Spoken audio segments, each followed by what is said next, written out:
Get this started. Good morning or good afternoon, everybody. This is Panama Bartholomew, or good evening, with the Building Decarbonization Coalition. And thank you for joining our webinar series, BDC Presents. We have a fantastic one today, how SMUD re-engineered itself to focus on decarbonization through demand flexibility and electrification. And we're so excited that you are able to take a break from your family and join us on this, and giving you guys an excuse for at least an hour to think about something else besides childcare. So thank you for joining us on the call today. Just what I'm going to do is I'm going to provide a little bit of background on the Building Decarbonization Coalition, why we do these webinar series. I'm going to hand it over to Matt Golden with Recurve, who will then walk us through today's presentation. So the Building Decarbonization Coalition it's a collection of different organizations representing energy providers, manufacturers of heating equipment, local governments, the design and construction community, and NGOs, and we all work together to try to eliminate greenhouse gases from the built environment. We released a roadmap focused on California almost a year ago, and that laid out really an approach and a pathway for California to take to completely eliminate its emissions. In that, we called for a series of numerical goals that the state should try to meet, including all new construction being completely emissions-free by 2025 for residential buildings and 2020 for commercial buildings. After last year, that looks actually not anywhere near as ambitious as it should be. And then on retrofits, getting us so that our existing building stock by 2045 is completely emissions-free. Included in there was some numerical goals for the sale of key technologies, particularly heat pumps for space heating and water heating, that we moved towards a 2030 date of only selling heat pumps for those purposes in California from then on. Following those numerical goals, we also had a series of more philosophical goals, goals that we know had to be met if we're going to be able to achieve our numerical goals.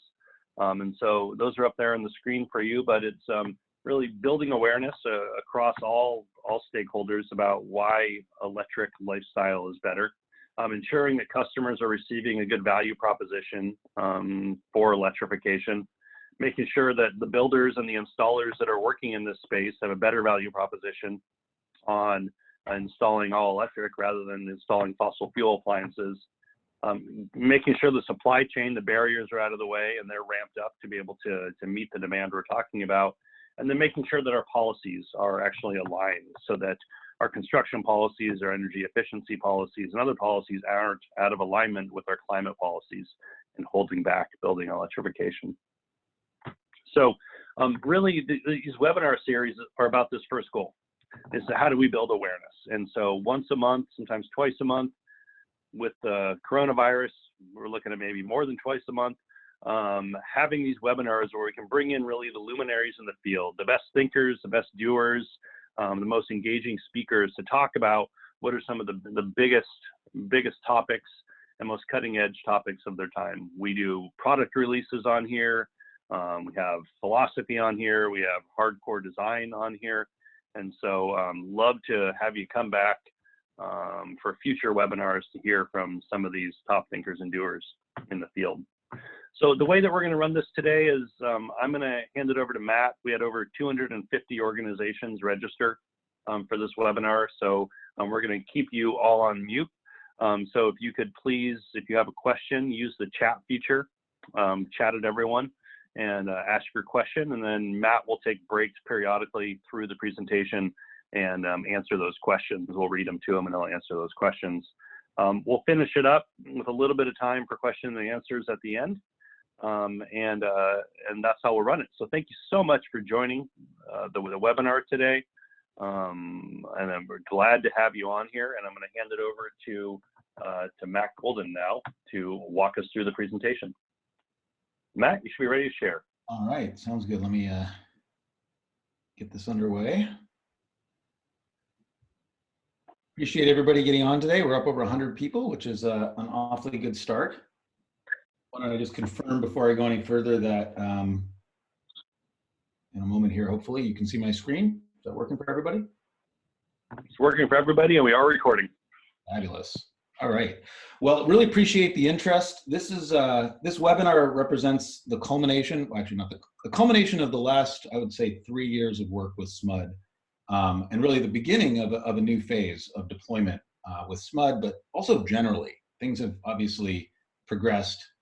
Panama, when we were talking about the Building Decarb Coalition and electrification just a few years ago, I have to admit it seemed a little bit more prospective than it has become rather quickly, and that's awesome. So the work that we've done with SMUD has really been important from a recurve standpoint, but I think also in helping shape some of the ways SMUD's thinking about their new carbon goals, and also the relationship between electrification and energy efficiency and grid needs, and of course, real decarbonization where it counts kind of in real terms. So we're really, very thankful to have had the opportunity to work with SMUD and get access to some data on what the real impacts look like. That has been super exciting for us to get to learn about, and I think similarly really exciting to work with folks like Scott and Margaret, who will introduce shortly on the SMUD side as well, who really helped us progress and learn quite a bit about what the real impacts are and how to really think about holistic, systemic decarbonization.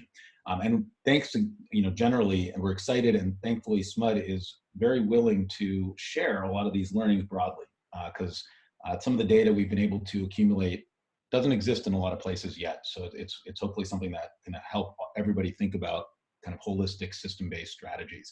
So Scott Blunk will take kind of the first section, talking a little bit about SMUD's transition to decarb goals, and how they're thinking about electrification as a key part of that, or maybe the key part of that. And then myself and Adam Shearer who will introduce as well, can talk a little bit more detail about some of the data that we've generated at SMUD and how it's being utilized. So by way of just introduction, and I think as Panama said, things are going quickly.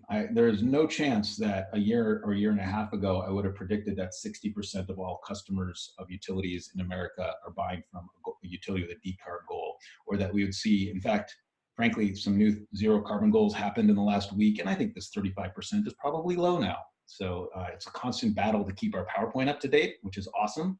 But it's really great to see that, this move towards a focus on GHGs, which is, for many of us, what it's always been about, has become really top of mind, and is actually driving obviously the electrification discussion forward, but really across the board, a change in utility business model that is both exciting, but also something we have to look at very carefully and understand, because it really does have many implications.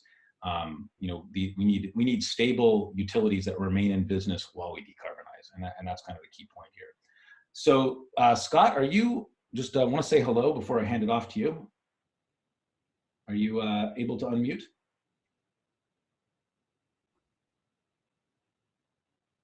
Mr. Blanc? How's that?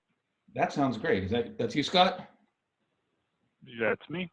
Fabulous. All right. Well, this was going to be a really quick and a nice seamless transition to the next slide where Scott can kind of weigh in, but the timing is off, but still, go for it, Scott. All right. Well, thank you very much. Yeah, so this is kind of starting off where SMUD's at, and a little bit about how we got here. So where we're at right now is we are the first utility in the United States, we believe, to have avoided carbon as a metric for our energy efficiency programs. Go to the next slide. And this is just a little bit about who SMUD is, and I'm not going to dwell on it. We are an electric-only utility in 60 miles east of San Francisco in California. Go to the next slide. And there was really kind of the 3 steps to getting to this metric. Is the first thing we did was we made a decision to claim electrification savings or gas savings as energy efficiency, specifically as electrical efficiency, or saving kilowatt hours. And we did that on a carbon basis. After that, and so we started claiming those savings as to meet our energy efficiency goals. After that, the board set, the organization who's run by a board, has set the IRP goal of a zero net carbon by 2045. Or 2040, sorry. And then now we have the board in January set a metric for all our programs to be measured in carbon. Next slide. So kind of just a slide on those 3 steps, or at least the first 2 steps. This claiming kilowatt-hour savings through gas reduction. The first, we use a carbon equivalence to convert therms to kilowatt hours, and what that is kind of what's the carbon intensity of our electricity, and the carbon intensity of gas, and how you convert those two. Today, that is at 24 kilowatt hours per therm, and that's specific to SMUD and our generation, and it will change every year. So today's 24, the slide shows 19.8. That was back a couple of years ago. And then as it increases, once we get to like 90% RPS, that would be something like 138 kilowatt hours per therm. This, in comparison to if you just did the engineering math, it'd be about 29. So that's where we're at. The next slide will show. This is the SMUD's, or this is the SMUD's IRP goal. And go ahead and hit or move forward. Yeah. So what this is saying is that we are going to hit a net zero carbon goal by 2040. This assumes there's going to be some carbon emissions from our electricity still by 2040. We're netting it out by doing more building and more vehicle electrification to get to zero. So what this means is about a third of all the carbon savings is going to come from buildings. That means we're going to go from 17% all electric buildings to 80% by 2040.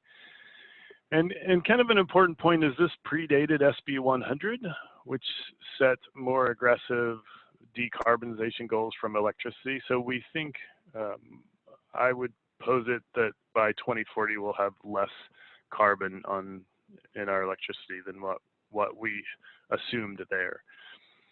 And so the last step on this was really moving to a carbon goal for the organization. And how we did that, it took a bunch of kind of fits and starts inside the organization to bring people along. And really, ultimately, what we found to be very important was to kind of rebrand electrification as energy efficiency and make it kind of the third leg on the stool, where SMUD has always run electrical efficiency programs. We just called them energy efficiency. And we let the gas company in our area run natural gas efficiency programs, which they also called energy efficiency. And we really felt that electrification efficiency is really what the CPUC was talking about when they rewrote the three-prong test. They were really talking about electrification efficiency and really brought electrification into the fold of energy efficiency. And that's really important because of really the next slide. Oh, I guess I changed order of the slide, but let's go to the next slide real quick, and we'll go back. Because this slide scared a lot of energy efficiency people, or maybe it didn't, but I got the feeling that a lot of people were worried that electrification was going to take over energy efficiency. And that's kind of what this slide shows, that most of the carbon savings is going to be coming from electrification and not from energy efficiency. Energy efficiency is really the blue here. And really, we want to bring along those people who've been working on energy efficiency for years, and I'm one of them. They have the experience. What we're really doing is bringing more money to their budgets, and we wanted them to kind of see it in that light, that we're bringing money to their budgets, and it is just a piece of energy efficiency. And go ahead and advance, Matt. I guess go back. Sorry, not seamless. So we really kind of rebranded electrification as energy efficiency. We tried to rebrand electrification as energy efficiency, and once we did that, we were able to set this metric. And what the metric really is it measures avoided carbon emissions in terms of long-run marginal, and it's very specific to SMUD's grid and our long-run forecast of emissions. And it's carbon only. It's not a GHG metric. It only measures carbon. So it ignores refrigerants, and it ignores methane emissions, are the kind of the two big ones that are not here. This is really about avoided carbon.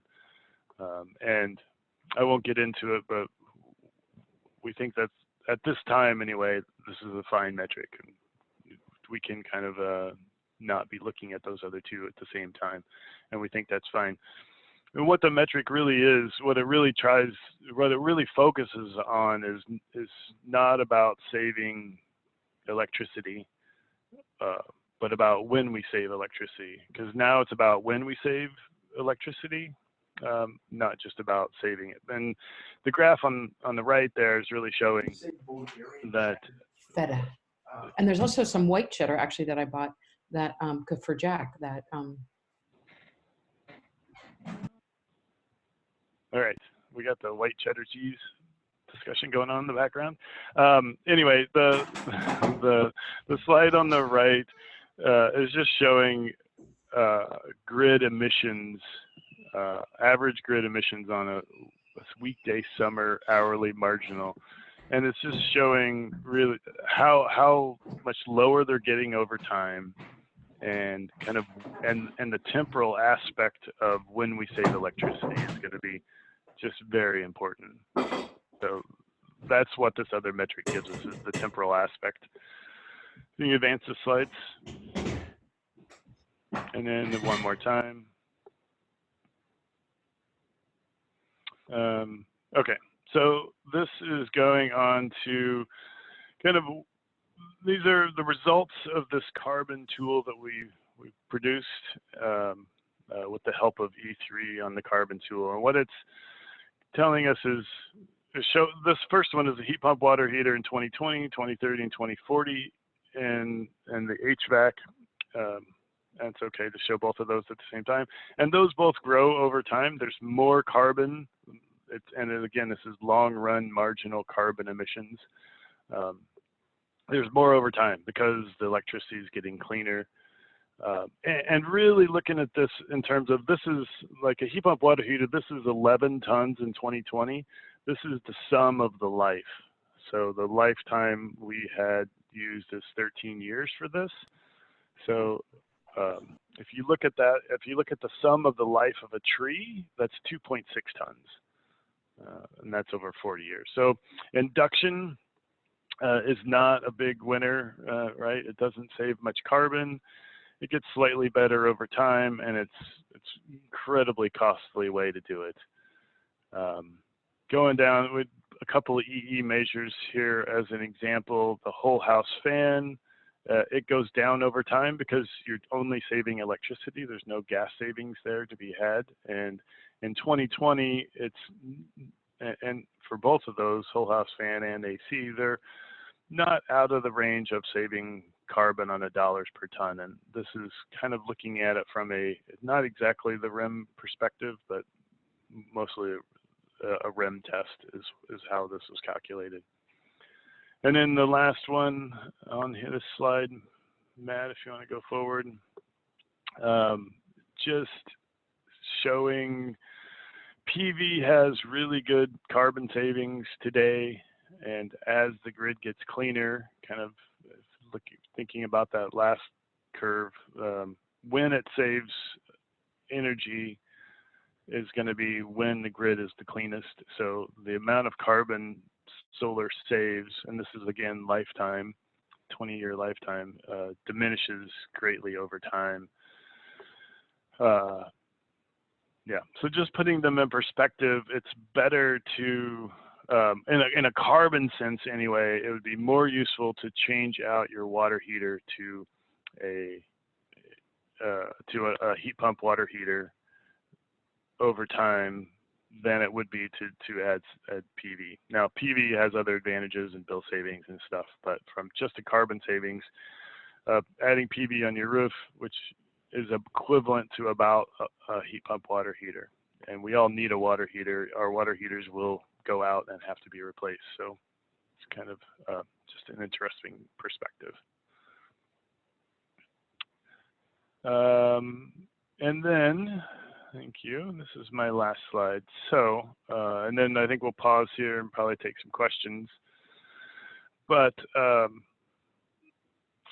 so what this is really showing, so the blue line is showing the winter peak of 3.3 kilowatts in the morning, and it's got an afternoon peak too. But it compares it to the orange and the gray lines of what our peak is. So the orange is what our peak is now, something around 3.9 kilowatts. And this is for a home, right? And post retrofit, it goes down to 3.4. So what it's really saying is that we will have a new winter peak, which is the blue line, or of somewhere around 3.3 for an all-electric home, which will be about equivalent to our new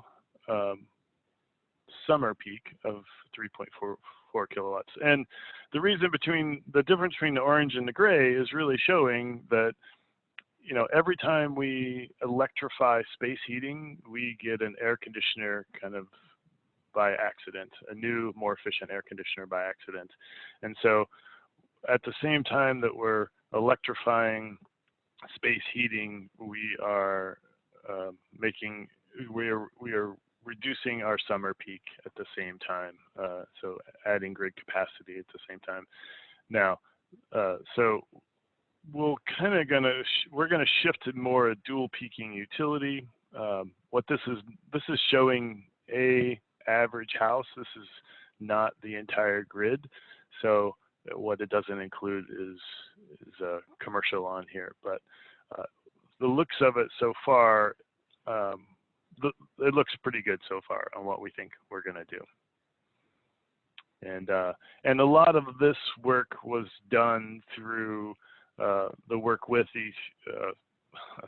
with Recurve on this slide, where it's really showing the benefits of how of what heat pumps are going to do. This is using a lot of pre-data and analyzing it with post-data, and Matt will be able to kind of explain this and add much better than I can about how this all works. And it's a lot of work that was also done with the two of them and Margaret. And maybe we pause for questions, or Matt, do you want to pick up and run?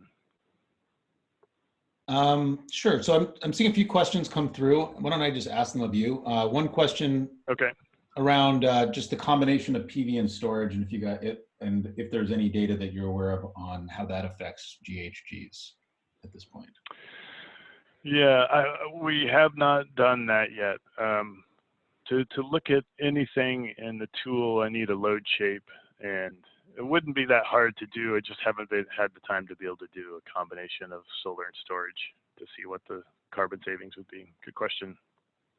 Great. There's also a question, and again, I think some of this, I may not ask all these questions. I think we're going to cover some of them deeper in the rest of the presentation. But some questions really around, from Kyle in particular, around interactive effects, I would say, like how do we think about, PV when combined with whole house electrification? And again, I think we can cover some of that going forward as well, but how do these different measures interact when you do them in the same place at the same time? Well, our peak right now,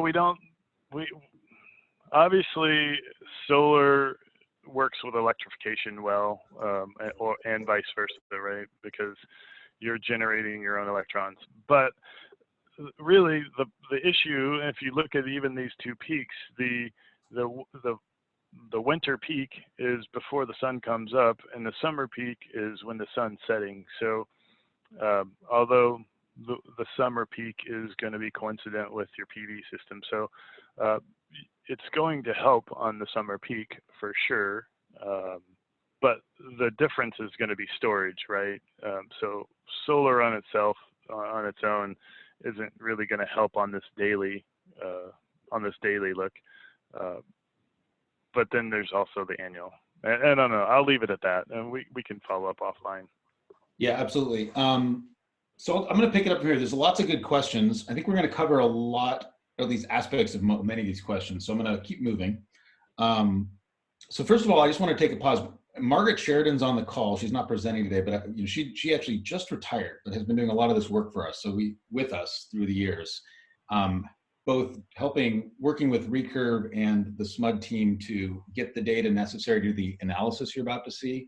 But we just wanted to do a call out because, like, frankly, the work we do only happens when we have great customers who are engaged. And Margaret was definitely that. So we wanted to thank her for her contributions, and we're still not totally letting her off the hook in retirement either.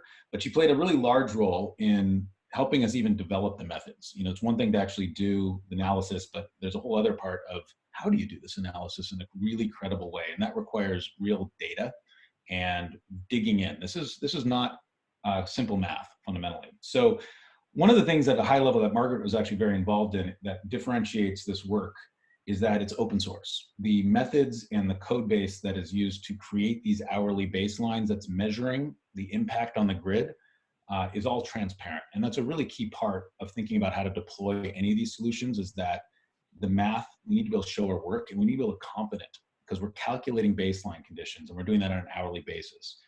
So Margaret, not only were able to use a lot of data from SMUD to test, and we had someone really engaged on the other side, but Margaret was part of the ongoing stakeholder process around both the OpenEE meter and the CalTrack methods, which are part of the Linux Foundation. Encourage folks who are interested on the technical side to get involved. It's an ever-improving process. But this notion that I want to put out there of revenue grade calculations, where it's not a black box, is fundamentally critical for integration in the grid and, frankly, just in general, to make this whole thing work. We got to show our work and be transparent. And it led to just a whole bunch of really fun analysis. And I'm going to show some highlights of it, but looking at how heat pumps actually impact grids.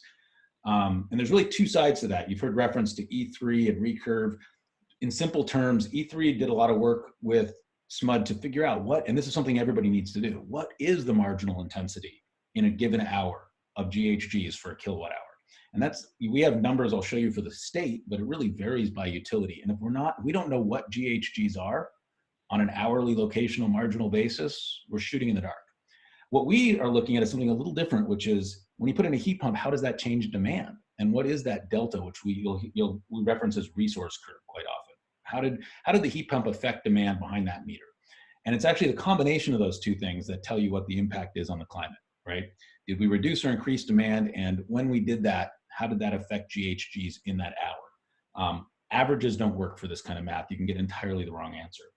So we had a lot of fun with Margaret and the whole team actually over the years looking backwards at a ton of programs.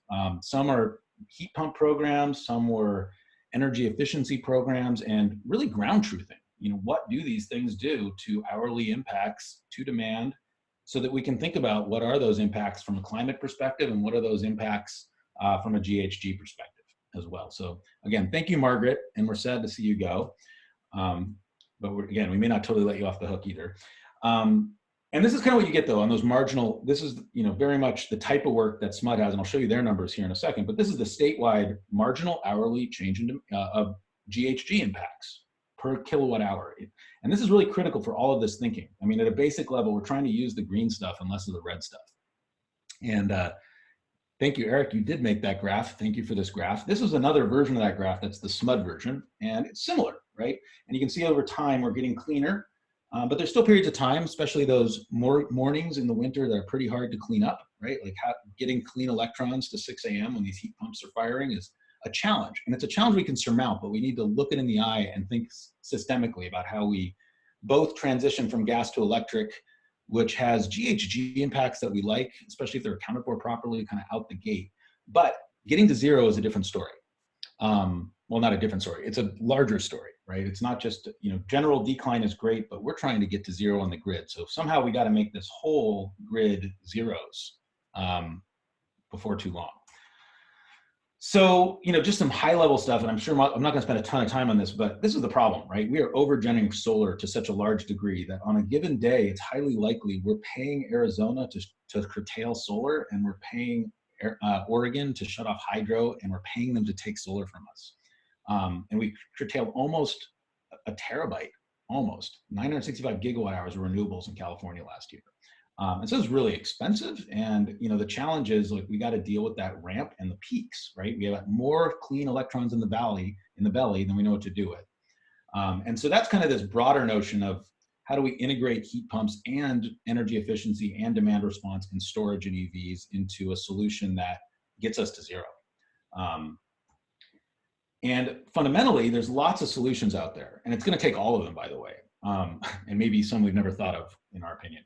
But there's a lot of grid side solutions, but then when you do the math, you find that you just can't find enough flexibility at a cost that makes any sense, but even available on just the grid side alone. So the thing that we're really focused on, and we've been working on with SMUD and in general, is how do we think in a unified way around bringing flexibility behind meters to the table in a unified field theory that actually makes sense. How do utilities take advantage of behind the meter flexibility in whatever form it comes, whether that's a heat pump or an insulated attic or a smart thermostat or a car charging in the garage, solar plus storage, you name it. But how do we harness that ability to shift, shape, and balance to benefit customers so they'll buy it, because you gotta solve for the customer, but also co-benefit the grid and climate. And in particular GHGs. And this is actually what's so amazing about SMUD cutting out the middleman and saying, actually, it's about GHGs. Because one thing we all need to remember is that utility avoided costs and rates aren't really aligned with GHGs. We have this night problem, right? Nights are cheap, but they're actually full of GHGs. So in general, if we're trying to get to zero, which I think that's what we're doing here, let's focus on the metric that really matters and value it properly. Because it's one of the challenges we have is that GHGs aren't valuable enough on our grid when you do the math, right? So it doesn't drive necessarily the behavior that we're looking for writ large. So these are some of the big questions. And we can't just keep doing what we're doing. We have to see massive scale increases. Demand has to go up, right? And to do that, we need to figure out more cost-effective ways to get there, right? And that doesn't mean, and we'll talk about some ways to improve that cost effectiveness, but not in a regulatory sense, but in just a real world sense, right? How do we generate demand, and how do we do that in a way we can actually afford to pay for? Huge incentives for water heaters make a ton of sense maybe right out the gate, but they can't persist forever. So what's that transition look like? And then how do we take our programs or the markets that are being created and really optimize around both grid values and carbon values? Because they actually are both important, right? We need to reduce GHGs, but we also need a stable grid at the same time. And so how do we think about those mutual grid and climate benefits in a way that drives the right behavior? So I'm going to hand this over now to go through some of the more detailed data that we have. Again, thanks to the work we did with SMUD on specifically what we're seeing in heat pumps. I'm going to let Adam Shearer give out that information. He did a lot of the work on it. Some of you, or many of you, may know Adam. He brings a pretty interesting set of experiences to the table. At PG&E, where he was prior to Recurve, he was on the evaluation team and the policy team, and he ran residential programs. So he kind of has all sides of this equation.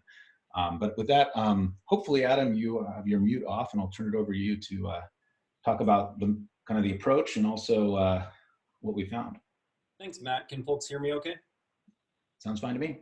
Okay, great. So Scott did a great job laying out how SMUD is transitioning to greenhouse gas as the corresponding metric for their residential and demand side portfolio in general. And the question that we're really trying to answer is helping connect the dots between this GHG forecast that they now have, which is a really unique thing and a wonderful thing to have at the utility side, to the actual meter-based impacts of electrification. And they have a very unique data set that was available to us where this is kind of a researcher's dream.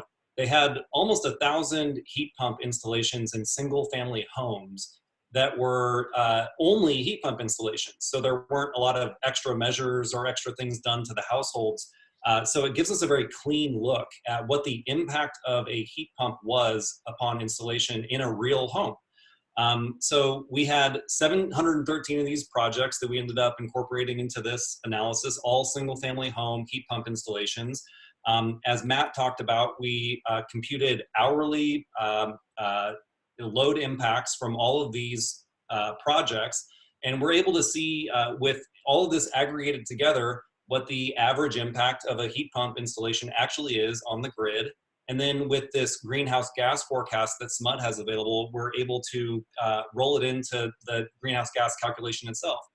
So what you're seeing, so one thing I would mention is in order to do this right, all of these projects were electric to electric conversion. So we needed a comparison group.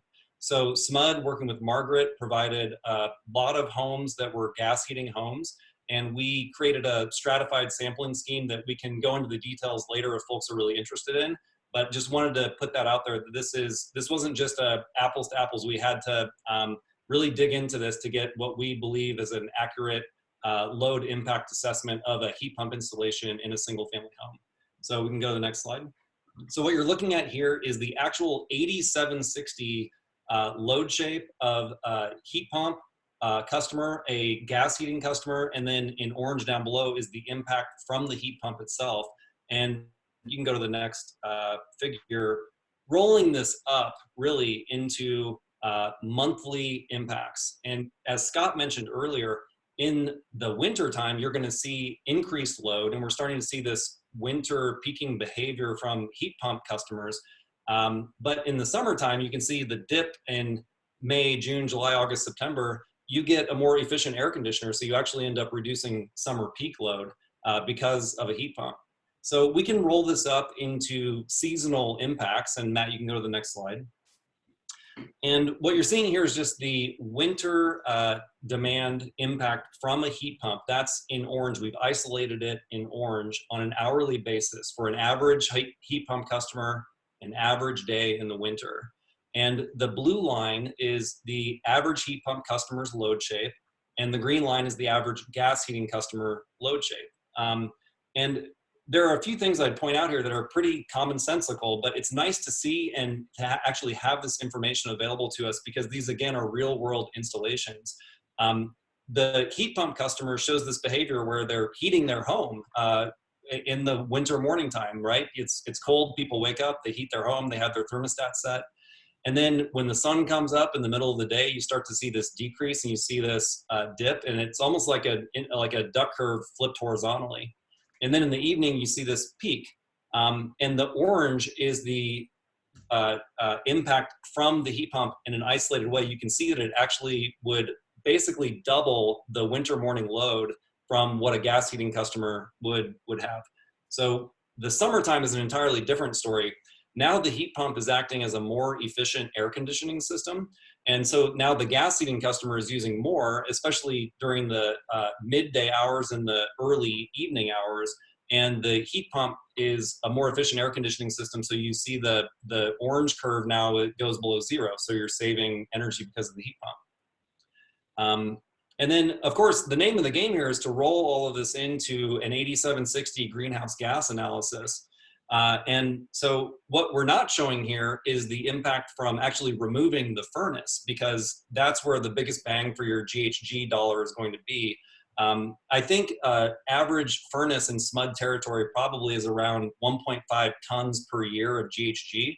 But what we're showing here is just the impact on the electric grid and how it's going to change over time. So in 2020, what you see is, if you go back one, Matt, sorry, across the horizontal of this graph are just the months of the year, January, February through December, and then going down, you see the hours of the day. And that winter morning peak that we're seeing is there in red in January, February in the morning hours, but you see that dark green section is really the summer peak period. That's where the impact of the heat pump itself on the electric grid alone is really saving a lot of carbon. But overall in 2020, you know, you add a heat pump, it adds about half of a ton of GHG to the electric grid. Of course, you're getting that 1.5 tons removed from the furnace. But then as we go over time, we really see why electrification is a key decarbonization strategy. So 2025, we're starting to get greener. 2030, we're much greener.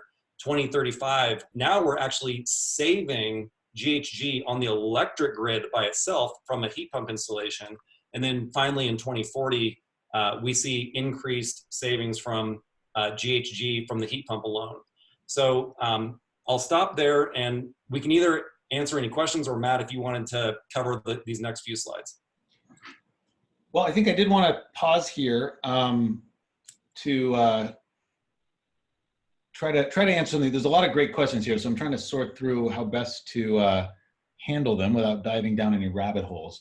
But just to sum things up a little bit, you know, our opinion in looking at this data is that without a doubt, electrification is a key GHG strategy, but it's not a silver bullet, and that's not a negative on electrification. But we do need to we need to think about the integration of heat pumps, you know, for HVAC, you know, as well as other end uses like hot water heating, which can frankly be a lot more flexible, as I think everybody knows, with other traditional, you know, things like energy efficiency. So it's really it's not one or the other. It's how you integrate these solutions to achieve really a flattening of the load shape and an overall reduction in GHGs on the grid.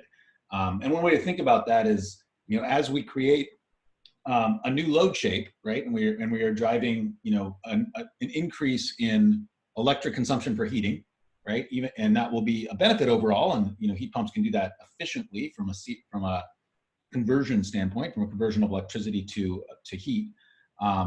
But one just kind of key metric is, you know, every additional R value of insulation that we put in the attic, or those ducts that we seal with that HVAC system that we're installing with that heat pump, you know, when it comes to actually getting to zero on the grid, again, those morning hours are challenging and expensive to decarbonize. So, you know, while there's direct GHG savings, which we can quantify, there's also grid avoided cost values that can be, in some cases, much more valuable than the straight GHGs, especially with how we're valuing GHGs today.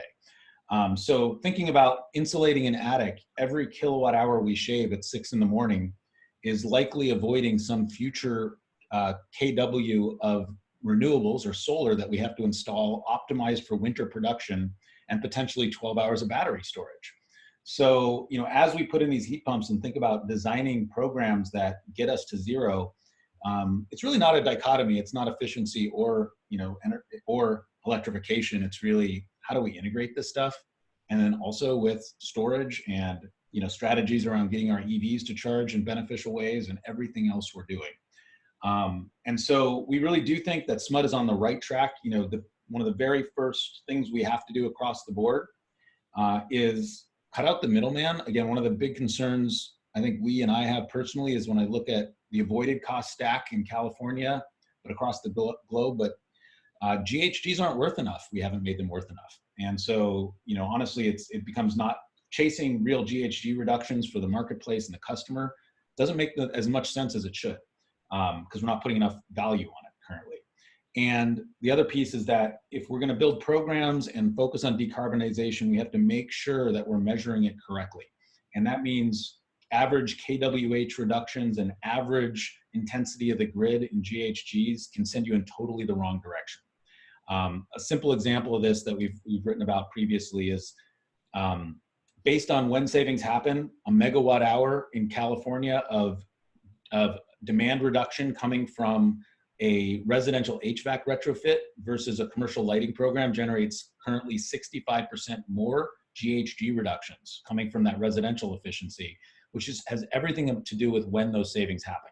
So it's really critical that we kind of move away from thinking kind of on averages about cost effectiveness and really specifically measure and focus on the outcomes that we want. And then I'll talk a little bit more about this, but we also have to move to actually focusing on where our impact is going to be the largest. You know, not treating everybody equally on an average, but focusing on where the highest potential is in the market. Who are the customers that are going to benefit the most from an HVAC system retrofit, or can actually put in a storage system with their solar array, or will have good outcomes with a heat pump, because the metrics fundamentally change. I'm going to go ahead and try to work through some of these questions.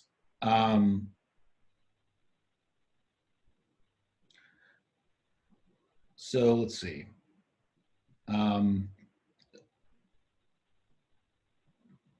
It So seems here, like I'll take one real yeah, quick. go ahead. Thank you. As you read a few, I'll take one. They ask about about managing water heaters. So that's, you know, controlling when they're operating and when they're consuming electricity. We have programs that do that. We have controllable heat pump water heater programs running now that have 40 or so water heaters in our territory that we're managing and we're controlling. However, the tool and the carbon savings does not account for that. We haven't factored that in to the tool yet. So yes, water heaters should save a little more, and same thing for space heaters. But we're not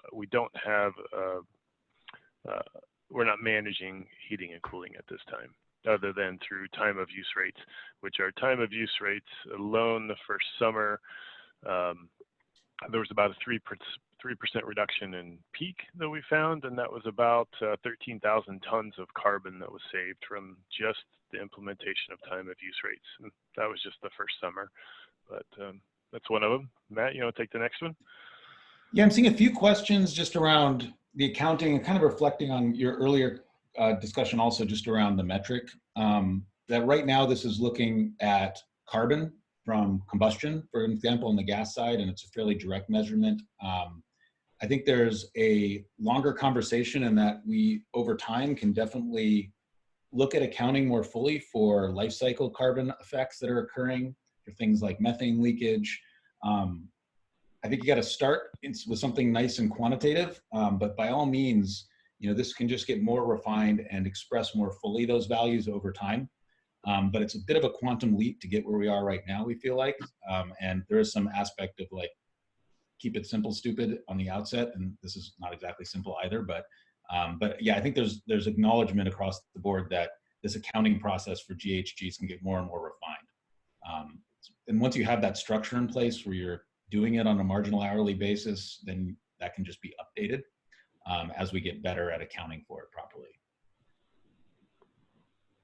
Margaret asked a good question here around taking into account refrigerant, GHG, and I think that that's something that we haven't yet done, but it's something that we all should be paying attention to, because I don't know if folks saw a recent analysis that talked about the short-term ways that we can all have an impact on climate change, and refrigerant charged GHG and like hydrocarbons and things like that can be much more potent greenhouse gases. So these are things that over time we should be working into these analyses. That sounds great. I'm going to take, there's a message from Peter just about thinking about averages versus targeting. And I think that I'll use that as there's a little next series of slides. This is totally applicable to thinking about identifying heat pump customers as well. But we're taking a little bit of a tangent and focus on just more complete data sets we have in residential HVAC efficiency and commercial programs. But one thing I want to just preface, when we use the words targeting, it sounds exclusive. What we're really talking about is identifying customers that will benefit the most from what we're giving them at the end of the day. It's not taking people out of the equation. It's saying, if you're not going to benefit from an HVAC retrofit, maybe you would benefit more from a new appliances or lighting or something else. And so one of the fundamental issues that we have, and this is really fundamental to our ability to scale, right, is that if we're going to decarbonize and electrify, we need to increase everything dramatically. We're just so much too small across the board, and I think we all know that. You know, we're on an express train to zero carbon, and we got to get moving. And so, just to understand the problem with kind of this average approach that we've been taking, and I'll get to the solution next, I promise. But when we deem results in advance, when we say, you know, what is the average impact of a heat pump or the average impact of an HVAC system or a smart thermostat, there's a challenge there, because in many cases that average, you know, it's really, we're selling to early adopters and the laggards at the same time, and that average is not that cost effective to the customer or the grid. So the customers on average, you know, you see pretty low in many cases impacts to bills. And on average, in many cases, we're not cost effective, because we've been focused on, you know, again, moving, because we deem these results in advance, the incentive for everybody in the market is to get as many customers as possible, not to optimize around best outcomes. So in California in particular, but really in many states across the country now, we have this opportunity in the form of what's called normalized metered energy consumption, at least in the California market, to say, actually, we want to move from deemed averages in advance and instead focus on results at the meter that actually occur that we can measure. These revenue grade calculations of energy savings, but more importantly, time and locational values. And the advantage of targeting highest potential, and I'll show you some actual examples of this, is that you get customers that have drastically more benefits. And I'll show you some, like potentially 2 or 3 times more bill and reduction benefits, and something looking similar and sometimes even greater on the GHG and grid impacts. Because when we say targeting and identifying high potential, we're looking for those customers that actually have an HVAC problem, right? That will, again, they'll see personal benefits, but they'll also, the grid benefits will go through the roof. And so from a scale standpoint, as we're launching a product, we got to find the early adopters that actually want our product. And when we do that, we get these remarkably better outcomes at lower prices. So this is actually this is real data collected from the home performance program that SMUD's been running. So this is residential, this is not heat pumps, this is true, well, some of these are heat pumps actually, but this is HVAC and Shell primarily. And so the program, and this looks very similar to other programs across the board, is saving about 1,000 kilowatt hours, just under, per customer, with about 9% savings. This on the left, this red line represents when those savings occurred on the electric side during the summer months, right? So you can see what's interesting is like these peaks in residential tend to be very coincidental with the duck, if that makes sense. So we're saving the most in the summer during that ramp period, which makes it pretty darn valuable. 15% during that peak KW, actually, 15% kWh reductions during those peak hours. In terms of finding high potential, this is where the opportunity is, right? So if we look at that and we realize actually what we've been doing is just trying to sell HVAC because that's how everybody's rewarded. But if instead we step back and say, who are the customers that actually benefit the most?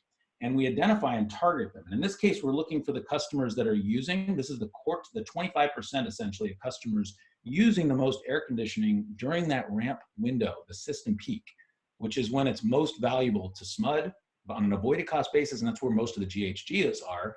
We can double those customer savings. So in this subset of those customers, they're seeing 2x the average. They're seeing 3x the savings during the peak and getting much deeper savings at the same time. So these are customers that we're solving real problems for, cash flow, and are much more valuable to the grid, so we can afford to incentivize them at a higher rate and drive more demand. And then on an avoided cost basis, this is the average program itself. They're saving for the life cycle of a customer $2,300 in avoided cost value across GHGs, capacity, T&D, energy, losses, etc.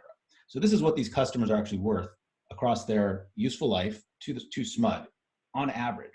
And again, that top quarter of the customer base, which is a huge segment of the population, who we know, and we know who these people are in advance, have a much bigger impact, right? So those customers are worth more, basically double to PG&E, or to SMUD in this case, sorry, the average customer. So not only are these customers seeing markedly better results on their meter, they're happier, they're more likely to say yes, but we can actually afford to incentivize them at a higher rate, which is what we need to drive early demand, and still come out ahead on the cost effectiveness basis. So, we can either spend more money and get better results, or we can take current budgets and optimize them and get much better outcomes for the same budget when it comes to the grid and GHG reductions. It's also useful across categories. This is, again, a commercial program, same type of trend, right? So we have the baseline on the left. So this is how these commercial customers used energy. And on the right, we have what we call resource curves. So this is how they saved energy. So left is usage, right is savings from the intervention in this program, the CES program. So when we target the 40% of customers, right, that have the load shape usage, where they're actually the ones using energy during that peak window that we care the most about, because that's where the GHGs are, the avoided cost, we're getting a lot more savings in that peak window. These customers not only are saving more themselves, but they're worth a lot more. And so essentially we're doubling those peak savings, which means we're seeing markedly higher GHG reductions at the same time. And so, just in general, using this type of an approach is just critical to all of our efforts. You know, we have to actually identify where heat pumps will make the most sense, where does insulation going to work the best, who's the best candidate for a smart thermostat, and really think about identifying those customers. And the way to think about this is there's no equity in convincing a customer to retrofit a building and have their bills go up after the fact. And this can also just, by the way, be layered on with social justice style equities when it comes to like helping low income customers. It's really a different part of the equation, but there's a fundamental that if we're going to use ratepayer money to try to decarbonize, we need to use it as wisely as possible to achieve the best possible results. And when we do that, you know, we get programs that are much more cost effective, which means we can invest more in them, get better outcomes, and we can scale. And that brings us to, with a few minutes left, the end of the presentation. I think we can stay on for a little bit longer answering questions. I've been actually talking here, so I'll leave it to Scott and Adam if anything is spooling by on the question and answers. We can also take, I think, some of these offline if we don't get to all of them right now. But did you guys see anything that you want to comment on go by? Yeah, I see, you know, Peter Turnbull, who's been a long-standing leader in thoughts on electrification and how we can actually structure programs to move markets, is weighing in. And Peter, nice to see you here. I think you're making some good points around the need to build markets, but I don't see them as necessarily antithetical to also finding the customers who stand to benefit. You know, when we look at gas data, we see that a whole bunch of customers really have very little temperature-dependent usage. If you're installing a heat pump for replacement of a space heating system, those customers probably aren't going to benefit. It's not a good investment for them.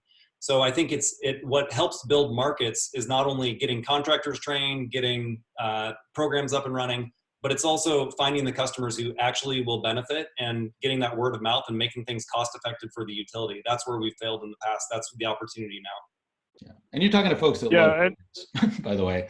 This is going to apply to programs and it equally applies to markets.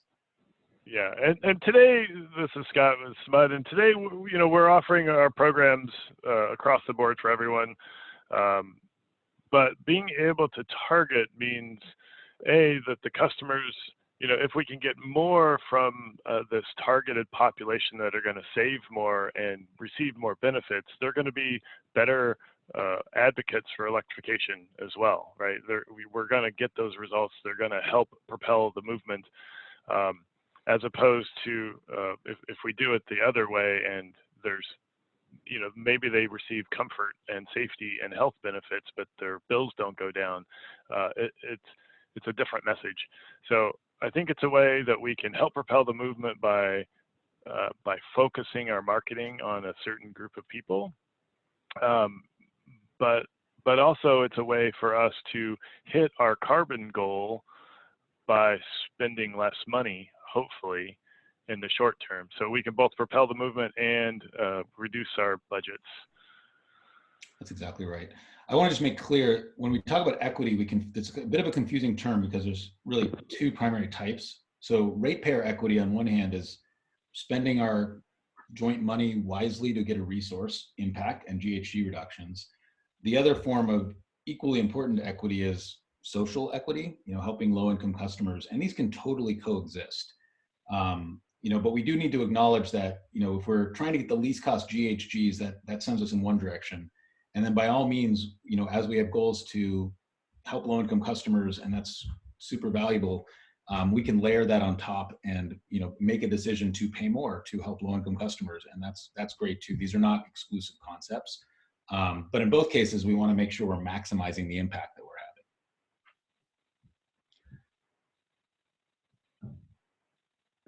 So I'd also mention, there's just, I'll touch this last one, and I think we're kind of low on time, but the gaming of the system is actually very handleable in this model. As you move into, when you're tracking performance fundamentally, and you're also, when we're talking about, you know, and I guess this is not intrinsic necessarily in this approach. If you're taking a programmatic approach, you can kind of, doesn't have to look drastically different than current programs. This is really kind of up to how it gets implemented. In a market-based approach, which I think Eli is referring to in his comment, where it's pay for performance, you know, the payment structures that we're seeing in pay for performance programs are not direct to customer, because we want to align the incentives. We want the market participants developing products to also benefit in the same way as their customers, so they have the same incentive structure. And so, you know, there's not a lot of incentive for customers to game. And ultimately, we have so much data, it's actually, compared to traditional programs in any frame, it's very hard to game the sort of system without leaving fingerprints. And so we don't see that as a very large issue at all, and actually quite a bit less gameability than traditional programs where there's no real data.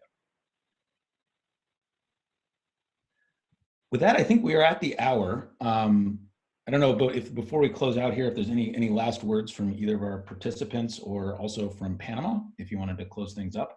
And we can also take a look at these questions coming in and potentially answer some of them in written form or direct, because we know many of you, if that helps after the fact.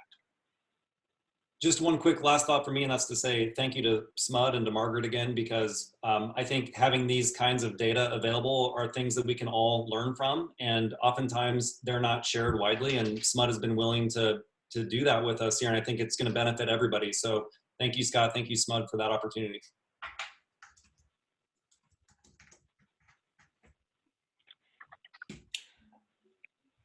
And yes, at least I assume it's true for SMUD, but we're happy to share this presentation probably in a PDF form. And I think the recording will be out there as well. Panama, any last words? And we'll let people get back to their day. Oh, you actually get Ashley instead of Panama now, but I wanted to jump in and thank both SMUD and Recurve for your time today. This has been great. Excellent. All right, well, thank you for putting it on, Ashley, Panama, the Decarb Coalition, and everybody who stuck with us. Thanks, guys. Have a good day. Sorry for missing your email there, Scott. Thanks, everybody. Thank you.